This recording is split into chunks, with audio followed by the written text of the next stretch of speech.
sort of the point of Raised by Toons.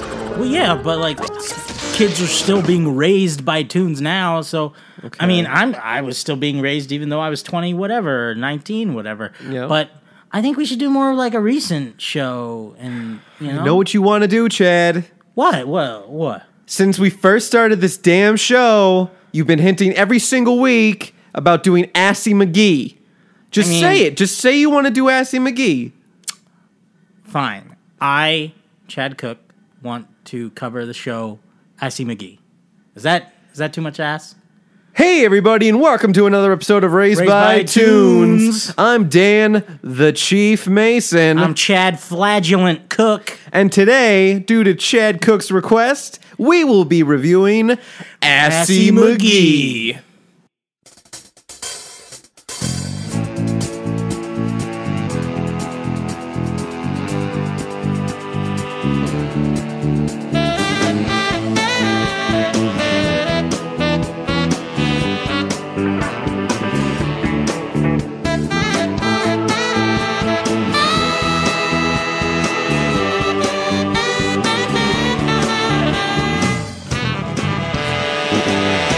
That's right, Toonsters. Assy Mcgee, our very first Adult Swim show. Ooh, yeah.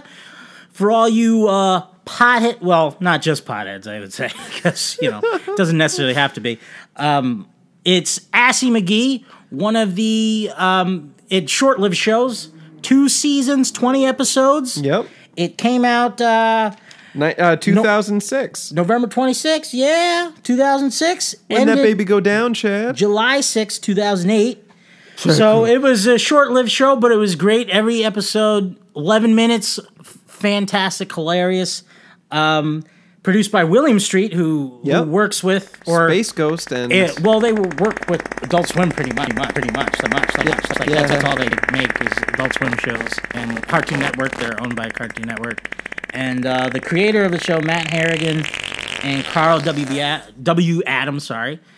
They created the show with some of the voice act's H. John Benjamin. He appears in the show. Various actors, various You characters. might know him from Archer. Oh, yeah. He's the voice of everything Yeah. nowadays. Home He's movies. Bob's Burgers. Bob's Burgers. He's in, like, everything now that you guys are watching. Hopefully are watching, if you're not. If you're listening to us still, then you're probably listening to him. Yeah. And the guy who does most of the main characters of the show, Larry Murphy, he's been in a couple other things as well. Side characters, usually. He was on the Late Show, I think, or some Conan O'Brien. He was like one of the various characters on there. But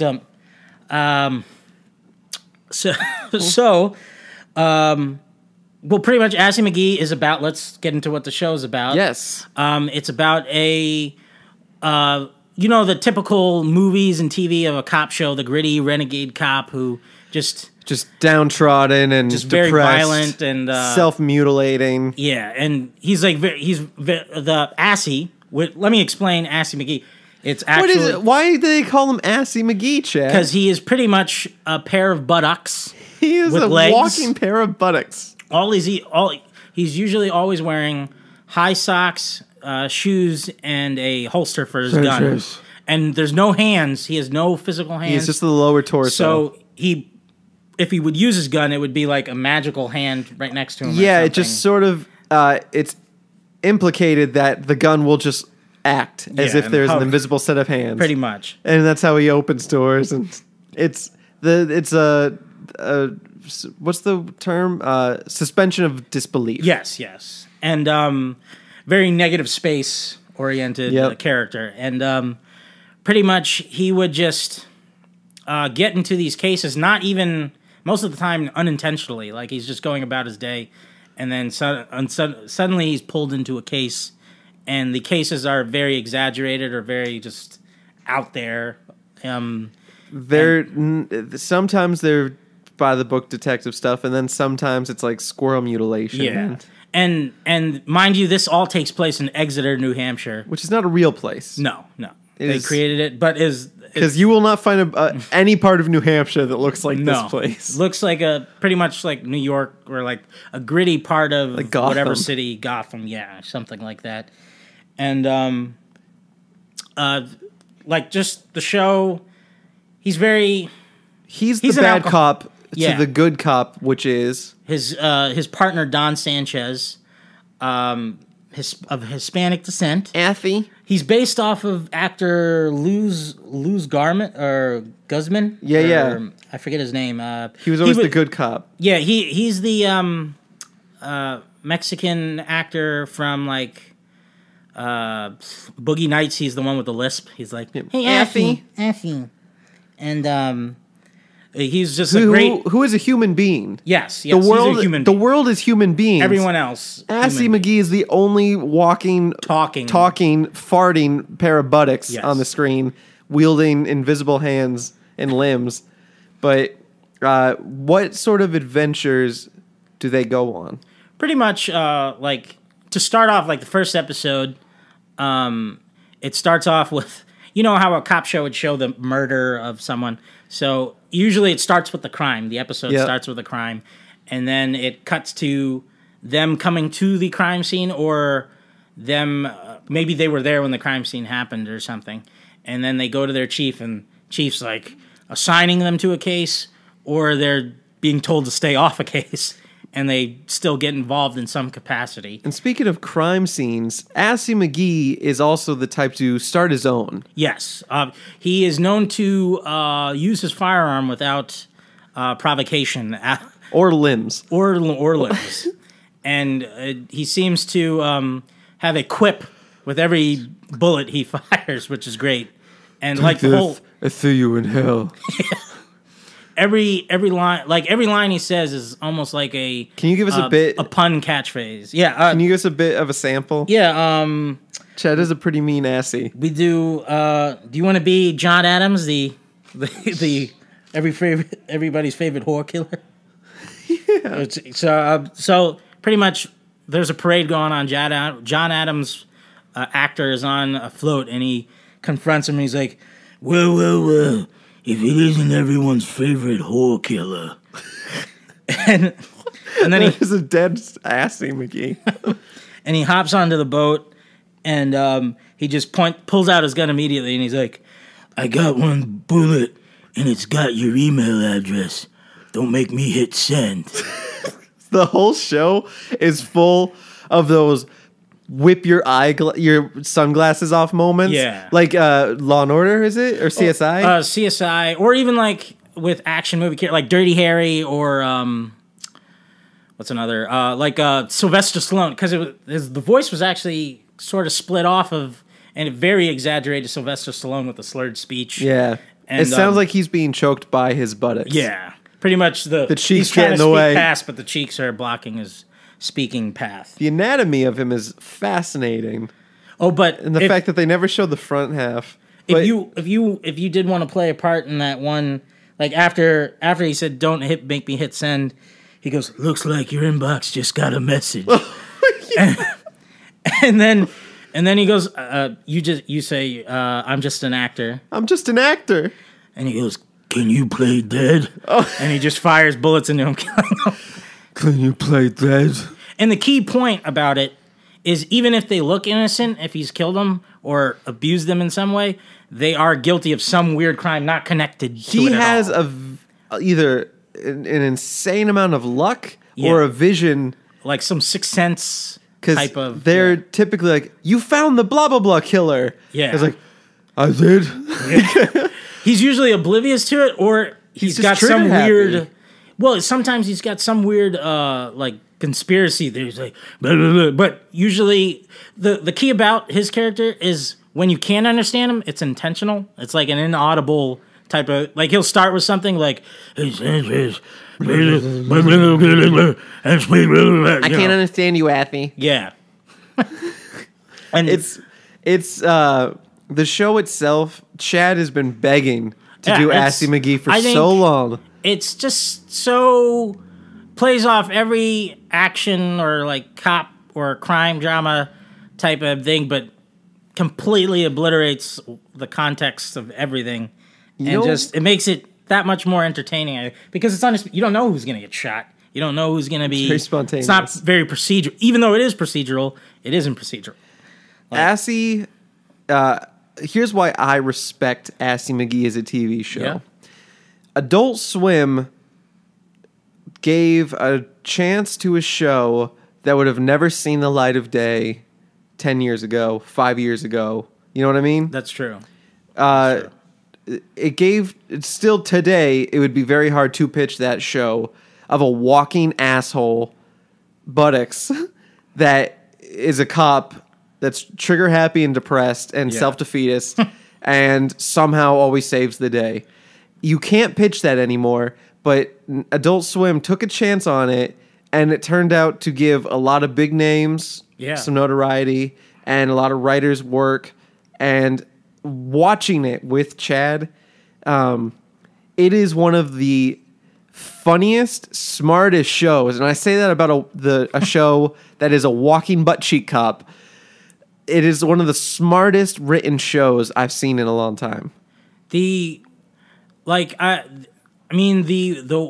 it came to pass with, I believe, like Aqua Teen Hunger Force, because you're talking food and that, and which was a detective team. Yeah, detective team. So it even sort of gave way to a future like Assy Mcgee, and now obviously most of those people have moved on to Archer or like they've done Frisky Dingo, Metalocalypse, and all that kind of stuff. But they keep the same camp.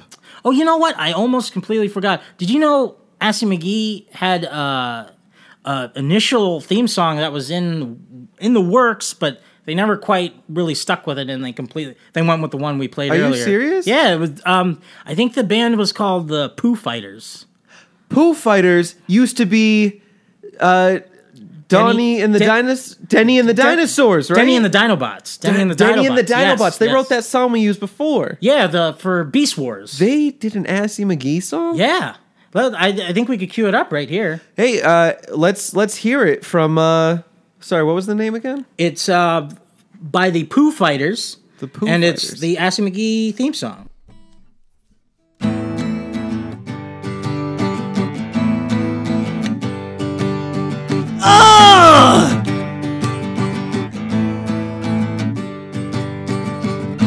Who's that ass? Oh, that's Assy Mcgee. He's the most badass cop you'll ever watch on TV. Watch him shoot. Watch him walk. Watch him make fart noises as he talks. Oh yeah! Oh, Assy Mcgee. Don't get on his bad side, or he'll say, "Hey, what's it, chump?" He's the most famous ass on TV since Donald Trump, yeah! Ah, Assy Mcgee! Ah, Assy Mcgee! Ah, Assy Mcgee! Assy Mcgee! What do you say?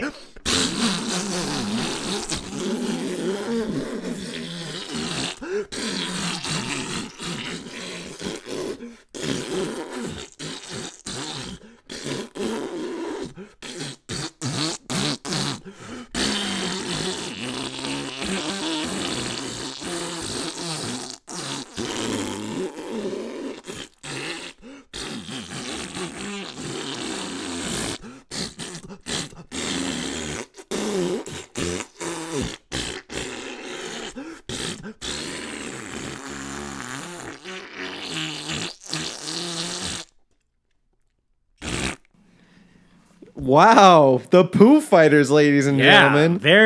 I have to applaud that. Sorry for the clapping, folks, but that was just still. Wow. It still meets, surprisingly, since it was years ago, like 2006. It meets today actually, because Donald Trump in the news. Now. I mean, and plus it sounded very grunge '90s Nirvana, which I guess is the Foo Fighters. Pooh Fighters. Now too. Yeah, that's true. So it all ties in, and you know what? I think. Chad didn't want me to cut about... I think the farting at the end is about half the episode, which is probably why they couldn't use it. That's true. It did go on a bit long. I think the farting at the end of that song would have eaten up about 7 minutes of their airtime. But, I mean, still, in its own way, I think it's endearing, and it would be... it would give a reason to stay... a bit longer. Maybe use it as that could have made it a half hour. Yeah, half hour show. I wouldn't mind a half hour Assy Mcgee. Well, thank you, Pooh Fighters. Thanks. That was an amazing rendition. I'm sorry you didn't get chosen, but maybe I'm glad they settled with nothing instead. So speaking of things that didn't make the cut. Oh yeah, the audition tapes, right? We actually searched the vault. And we came across some pretty fascinating stuff. Yeah, like big A-lister actors trying to do voiceovers for the show. Obviously, they didn't get picked, but hey, why not? Should we check them out? Well, here's the thing: with these A-listers, they were told they were going to do a good cop, bad cop series, and these guys have sort of been wanting to get into that genre for a bit. And I think a lot of them actually dropped out when they found out Assy is a walking butt. That's true. I mean, that could diminish a career if you're a certain. So a lot of these guys took the high road instead. But I think we have them on file. So if you want to cue these up, Chad. All right. Yeah. Sure. Let's go.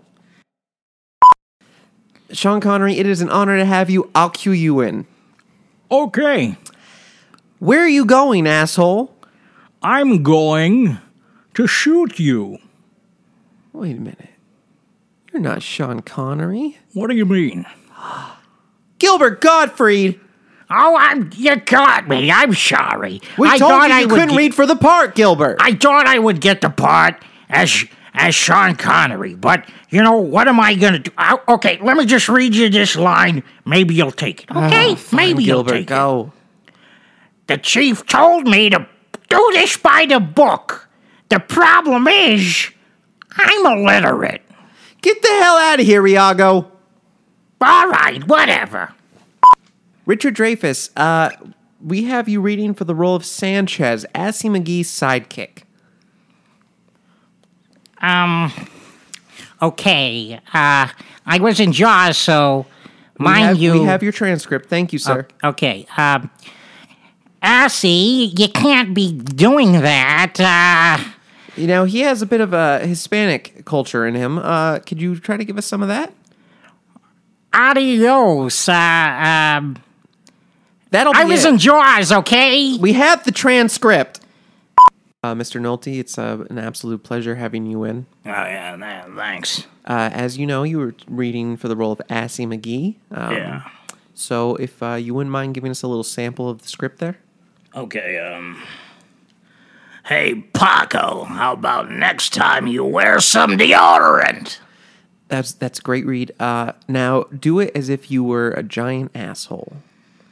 Okay, Perfect. Al Pacino, it is an honor to have you here, sir.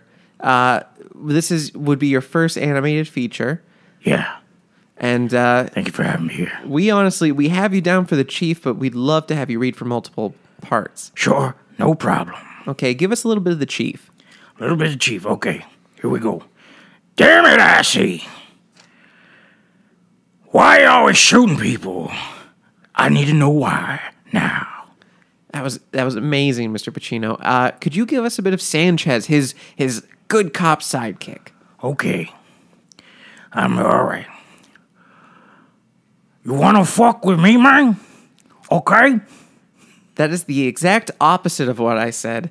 Now, for our last one, we would like you to read for the role of Assy Mcgee. Okay, he's the main guy, right? Main guy, sir. Okay.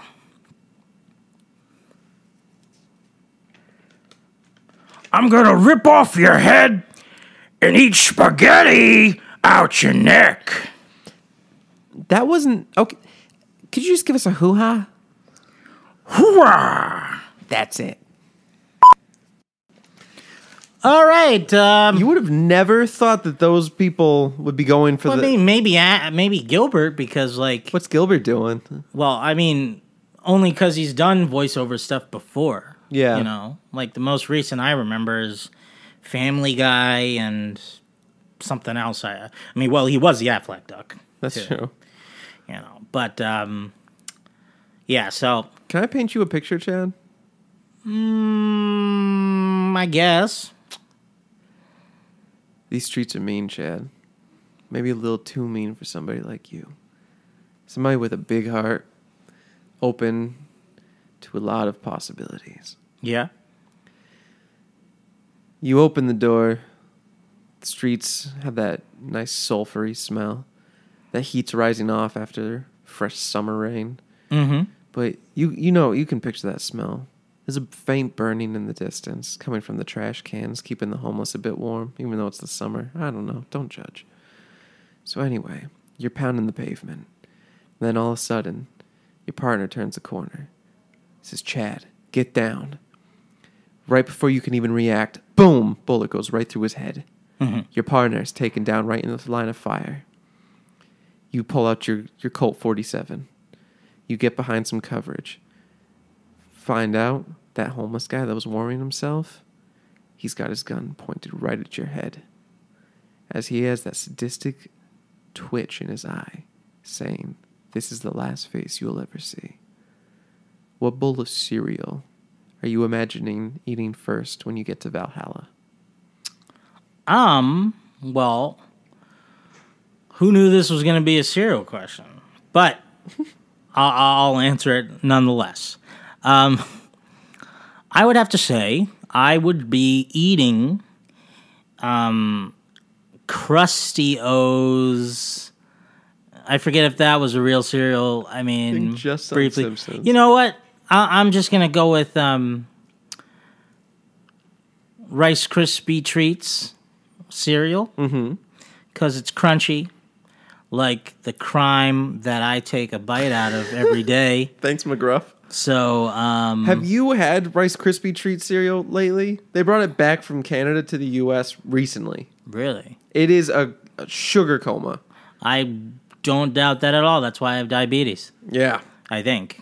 Probably. Or at least why I pass out half the time. You fit the bill. Yeah. But I guess I'll return that cereal question to you.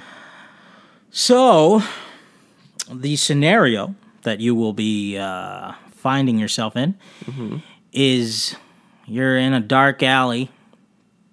You're walking straight down looking for a lost Nike sneaker that you had years ago. I don't know why down that alley, but it was that alley that made you remember yourself. I just as lost a child. my shoe years ago, and I want to find it now. Shh! Don't question it. You're back in the alley, and you're doing your shoe call. You know, like the sound a sneaker makes when it hits that gym floor. You know, when you're doing those sprints across the gym. That squeak sound. You hear that. Your attention to detail is immaculate. You hear that all of a sudden. You turn to a rustic trash can, but you look closely and it's got ancient Egyptian hieroglyphics on it. What? And hold on.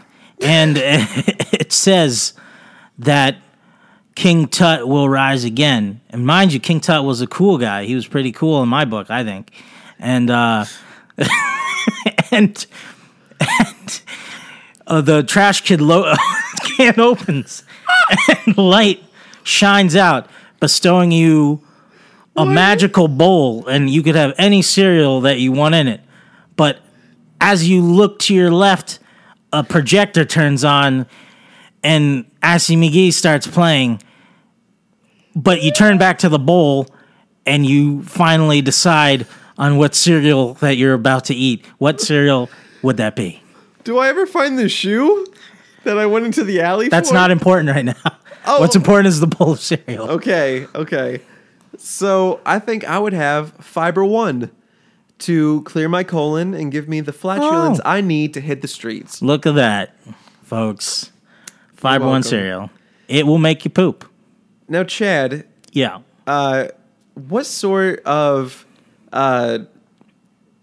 things could you tell the listeners to take with them when watching Assy Mcgee? Or why should they watch Assy Mcgee if they've never heard of it?